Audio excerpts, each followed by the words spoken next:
नमस्कार दोस्तों, स्वागत है आपका हमारे चैनल पर। दोस्तों, क्या आप कनाडा जाकर काम करना चाहते हो और आपको ये नहीं पता कि किस वीज़ा पर वहाँ पर जाया जाए? टूरिस्ट वीज़ा पे जाएं कि वर्क परमिट पे जाएं कि स्टडी वीज़ा पे जाएं? आज हम इसी टॉपिक पे बात करेंगे कि हमें कौन से वीज़ा पर वहाँ पर जाना चाहिए और कौन सा वीज़ा हमें ये परमिशन देता है कि हम लीगली वहाँ पर काम कर सकें, जिससे हमें गवर्नमेंट की तरफ से सारी सुविधाएँ मिलें और कोई भी इन फ्यूचर में हमें प्रॉब्लम ना हो। तो दोस्तों, वीडियो आपको पूरा देखना पड़ेगा और पेशेंट रखना पड़ेगा ताकि आपको पूरी इन्फॉर्मेशन मिल सके।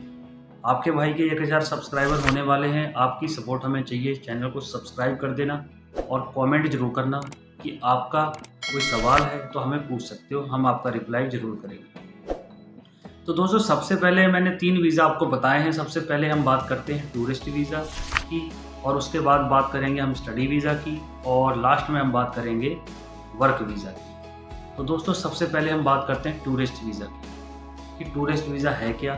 अगर हम टूरिस्ट वीज़ा पे जाते हैं तो हमें क्या वहाँ पर सुविधाएं मिलेंगी, क्या हम वहाँ पर काम कर पाएंगे, और टूरिस्ट वीज़ा होता क्या है और ये किस पर्पज़ से बनाया गया है।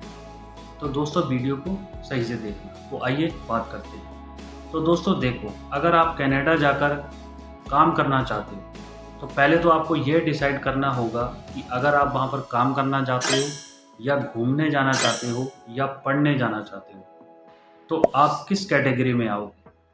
तो दोस्तों, अगर आपकी थिंक ये है, आप ये सोचते हैं कि हम वहाँ पर जाकर घूमना चाहते हैं और वहाँ की जो नई नई सिटी हैं, टोरंटो हो गया और वैंकूवर हो गया या और भी सिटी हैं वहाँ की, आप उन्हें देखना चाहते हो, डिस्क्राइब करना चाहते हो, तो दोस्तों आपको किस वीज़ा पर वहाँ पर जाना चाहिए ताकि आप ये सब कर सको। तो दोस्तों देखो, मैंने आपको बताया था कि पहले वीज़ा की बात करेंगे जो कि है टूरिस्ट।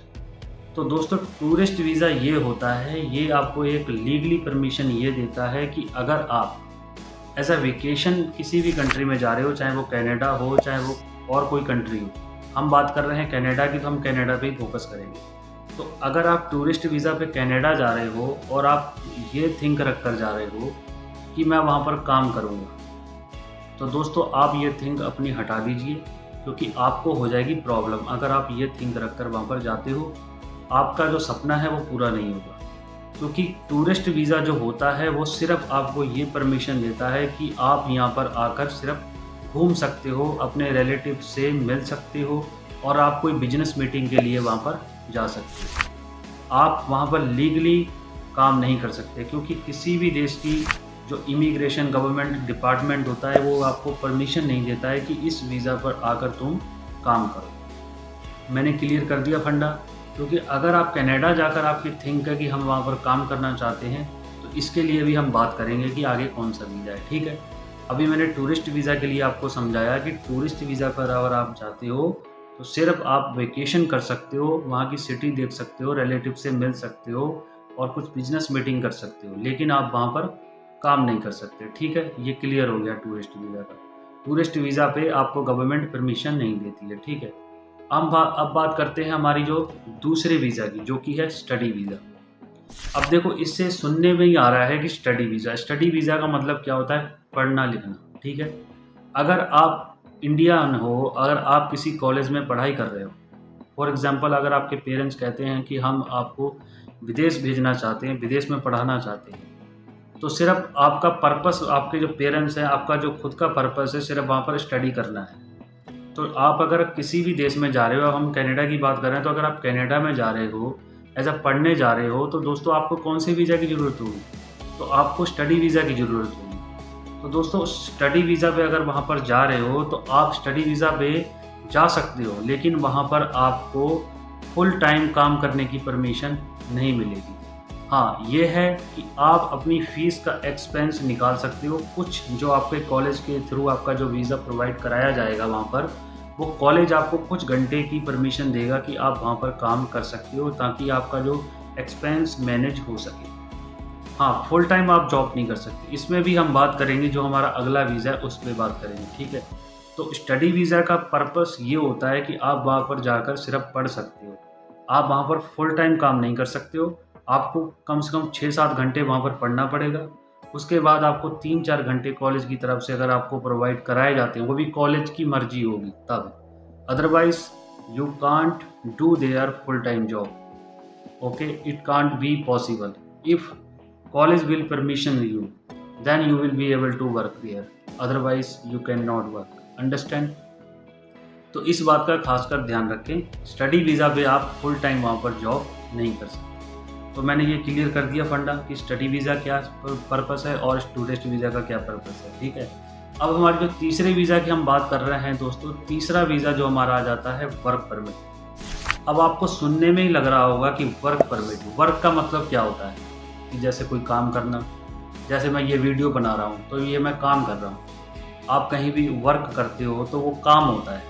तो दोस्तों अगर आप अपने देश से कनाडा जाकर, अब आपकी थिंक ये है कि मुझे तो कनाडा सिर्फ काम के सिलसिले में जाना है, मुझे तो वहाँ पर काम करना है।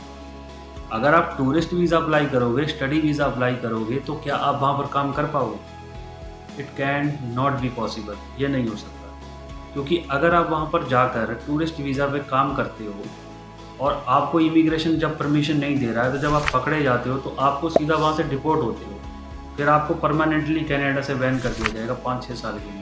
आप किसी कंट्री में नहीं जा सकते, बाद में दिक्कत हो जाएगी। तो दोस्तों अगर आपको वहाँ पर आपकी थिंक है कि मुझे वहाँ पर जाकर काम करना है, तो आप वर्क वीज़ा अप्लाई कीजिए, वर्क परमिट होता है जो। अब ये अप्लाई कैसे होता है ये भी मैं आपको बताऊँगा आगे, तो वीडियो को पूरा देखना कि अप्लाई करने के क्या प्रोसेस होते हैं।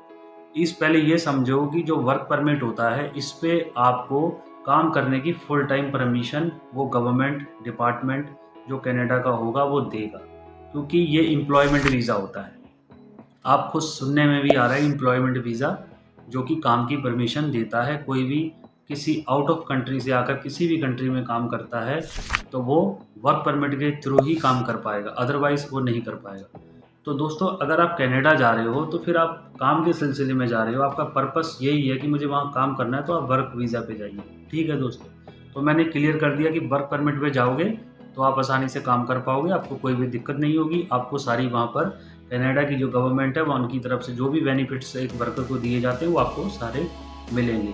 ठीक है, अब बात करते हैं कि दोस्तों वर्क परमिट अप्लाई कैसे करना है अगर आपको वहाँ पर काम करना है। ठीक है, तो दोस्तों देखो, अगर आप इंडिया में इस टाइम रह रहे हो, अगर आपको कनाडा का वर्क परमिट चाहिए, तो दोस्तों इसके लिए आपको जॉब ऑफर लेटर चाहिए होगा किसी कनाडा की एम्प्लॉयमेंट जो एम्प्लॉयर होगा, किसी कंपनी का जो एम्प्लॉयर होगा, आपके स्किल के अकॉर्डिंग आपको जब आप जॉब के लिए अप्लाई करोगे किसी कंपनी के, फॉर एग्जांपल अगर आप हेल्थ केयर सेक्टर में हो, ठीक है, आप डॉक्टरी का लाइन में काम जानते हो, अगर आप कहीं वहाँ के हॉस्पिटल में कहीं आप अप्लाई करते हो, जैसे कोई हॉस्पिटल होते हैं बहुत से, अगर वो वैकेंसी निकालते हैं कि हमें आउट ऑफ कनाडा से कुछ वर्कर, कुछ हेल्थ केयर डॉक्टर चाहिए, तो दोस्तों वो फिर आप उनकी वेबसाइट पर जाकर आप जॉब ऑफर लेटर के लिए अप्लाई करते हो। जब आपका दोस्तों जो आपका फॉर्म होगा, अगर वो सिलेक्ट किया जाता है उनकी तरफ से, फिर वो आपको एक जॉब ऑफर लेटर भेजेंगे। उस जॉब ऑफर लेटर की थ्रू ही दोस्तों आगे आपका सारा वीज़ा प्रोसेस चालू होगा।